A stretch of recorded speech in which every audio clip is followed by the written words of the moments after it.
Good morning, everyone. It's a pleasure to welcome you to today's discussion about the energy cost of Europe's AI ambition. We are the Research and Analysis Division, a new intelligence unit within Politico that specializes in independent data analysis and policy research. I am Crystal, I lead the Policy and Intelligence Unit, and with me on stage are Amanda, our resident data and research analyst, and Lucie, one of the newest members on our team who is covering energy policy. And together, they have authored the most recent report that we published just last week on Black Mirror Green Crisis, in which they're examining how artificial intelligence is quietly shaping Europe's energy system through rapid expansion of data centers. So mostly what these terms that sound weightless and virtual, such as the cloud or compute, are actually becoming an infrastructure that has very concrete and tangible impact and new pressure on the electricity grids and industrial planning. So let's jump right in. In your report, you open with a very stark claim that AI has turned data centers, and I quote here, major industrial electricity loads. But for most people, the cloud still feels invisible, immaterial. So what exactly are you trying to expose? I think what we're trying to expose here is that Europe's AI ambition is really dependent on physical systems. So what used to be back-end infrastructure is now shaping things like grid updates, renewable planning, siting decisions. And as our report shows, data centers are starting to operate more like heavy industry or industrial assets. They draw continuously on things like electricity, land, water, and that pressure is now becoming more visible in energy politics. There's also a spatial dimension. So these facilities are increasingly located in or near major cities because that's where things like fiber density, latency requirements, workforce are all concentrated. And this proximity brings AI infrastructure into direct tension with things like urban housing, transport electrification, and municipal decarbonization goals. And so this is no longer really a remote problem, but rather becoming something that's an urban planning issue. And really what's new here is the speed.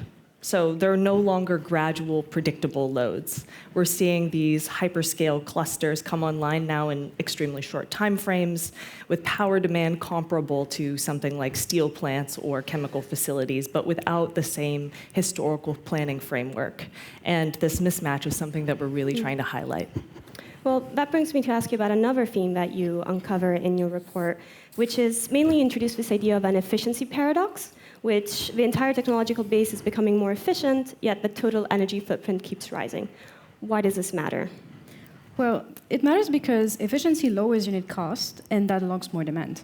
We now have more efficient chips and better cooling, but AI workloads grow faster than efficiency gains. Large language models generate billions of queries, and they run around the clock. The IEA expects global data center electricity use to double by 2026.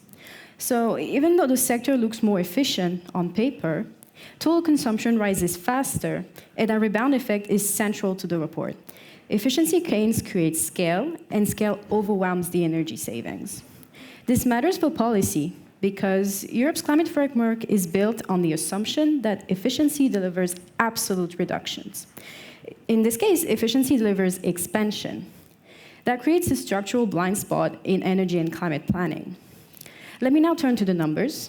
As you can see here on this colorful graph, in the EU we are already at 50 to 65 terawatt-hour of electricity consumptions from data centers. And projections show this could approach 100 terawatt-hour by 2030. Globally, capacity has jumped from about 30 gigawatts in 2017 to more than 110 gigawatts today. The acceleration is real, and most of it is driven by AI inference workloads. The key shift is that training runs are no longer the main driver. It's the everyday use of search, translation, copilots, enterprise tools that turns AI into a permanent baseload demand. And on that point, when we're thinking about the increased industrial baseload, Ireland is a place that represents a very extreme case, where data centers represented more than 21% of the country's electricity use in 2023, and obviously that's a huge number.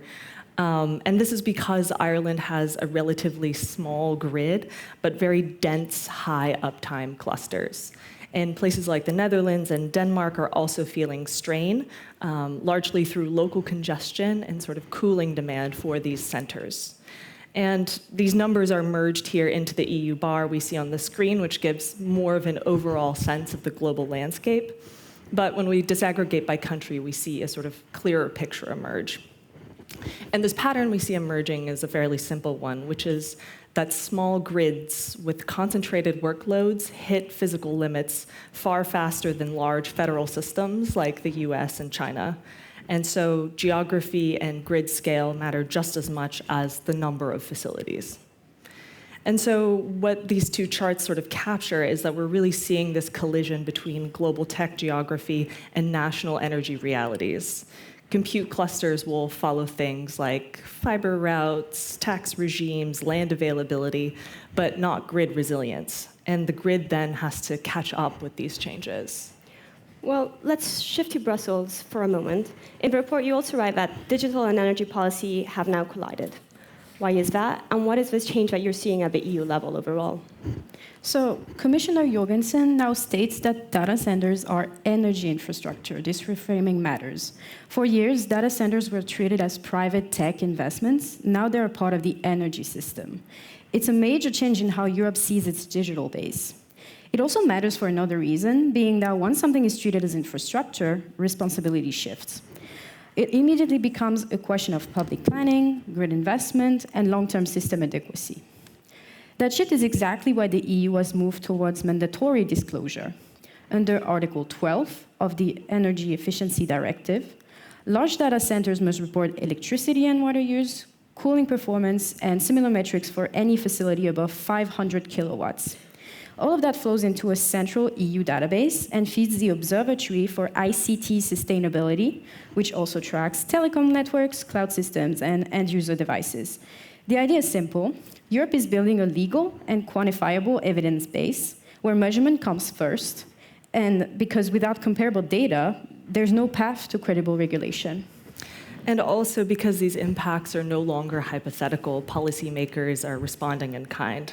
So grid operators in several countries have warned that new clusters could exceed local capacity, and the International Energy Agency forecasts show how sharply electricity demand is rising.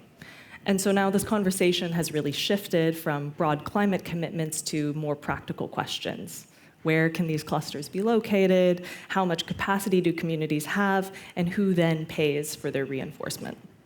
So once the technology starts to become visible, the politics can then follow. So communities can start asking different questions, regulators can start asking different questions, and suddenly this idea of the cloud actually looks very local. You briefly touched upon the role of policymakers, and now that you've sort of explained the impacts that are becoming more tangible of all of this, one last question for you. What do you think is the single most important takeaway for policymakers, for the audience in the room, for anyone who reads your report, to be able to understand how the EU can ensure that AI can scale sustainably in the future? I think that's a really important question, and I would say that the main takeaway is that Europe's AI ambition really hinges on the strengths and the limits of the energy system. So efficiency alone won't be enough to sort of contain this growth. With data centers now operating like industrial assets, Europe needs to start planning for them as such. And if AI is to scale sustainably, the energy system has to really be able to absorb it, which means treating compute not as this sort of abstract digital service, but rather as a part of Europe's critical infrastructure. Thank you so much for walking us through that. And for everyone who wants to explore our work a little bit further, you can scan the QR code here behind us. It leads you to direct access to the full report. And if today's conversation got you a little bit more curious about scale-driven efficiency, then you're actually in luck, because our colleague Josefa Knippers will be having her own workshop during the lunch break, where she will be diving deeper into her latest economic analysis on energy efficiency. Don't worry, food will be provided. We're not going to let anyone starve. And it's also a great opportunity to continue the conversation that we started, ask us any questions, and also discuss together how policy is going to be shaped up in the next few months and years to come. So we hope you'll join us there. And in the meantime, it's a pleasure to hand back over the stage for the bottom line with Jan Chansky, and thank you all for your attention.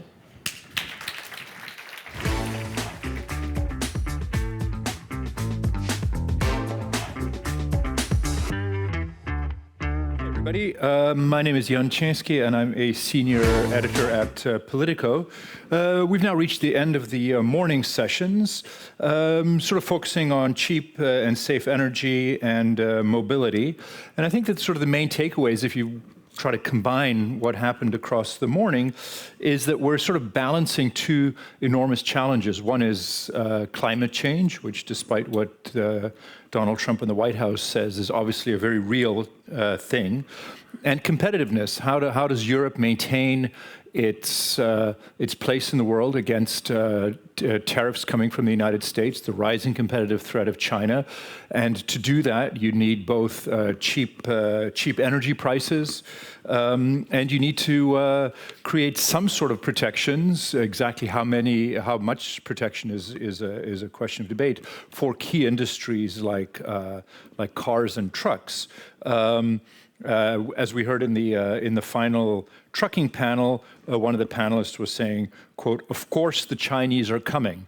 They've taken over much of the bus industry on the continent. They're coming for trucks, they're coming for cars, and they're coming for other sectors as well." And so the issue is how does Europe save those industries and also make itself more independent in raw materials, independent in energy.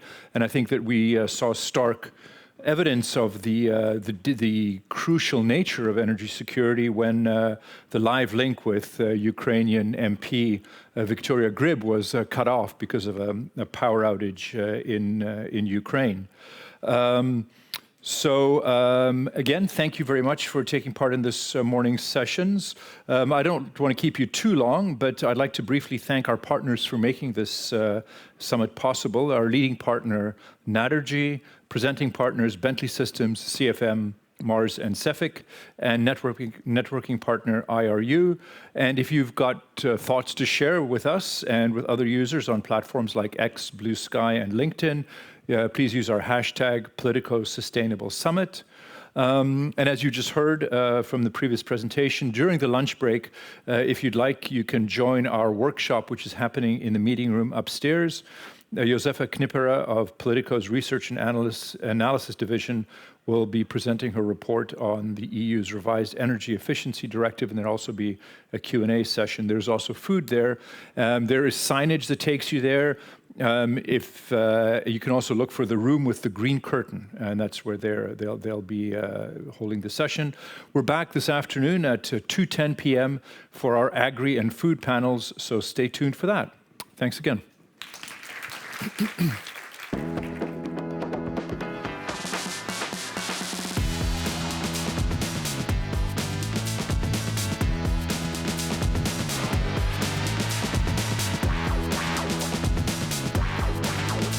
are united in diversity. We are very heterogeneous in our opinion. We are doing this in our open democracies. Discussion is all open and loud, and I'm not for that.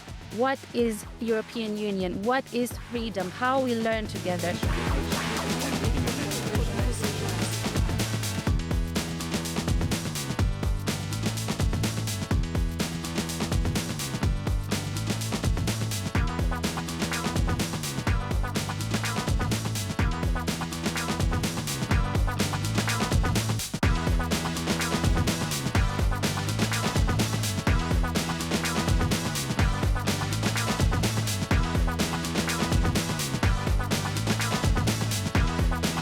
The obvious question is, what is the EU doing?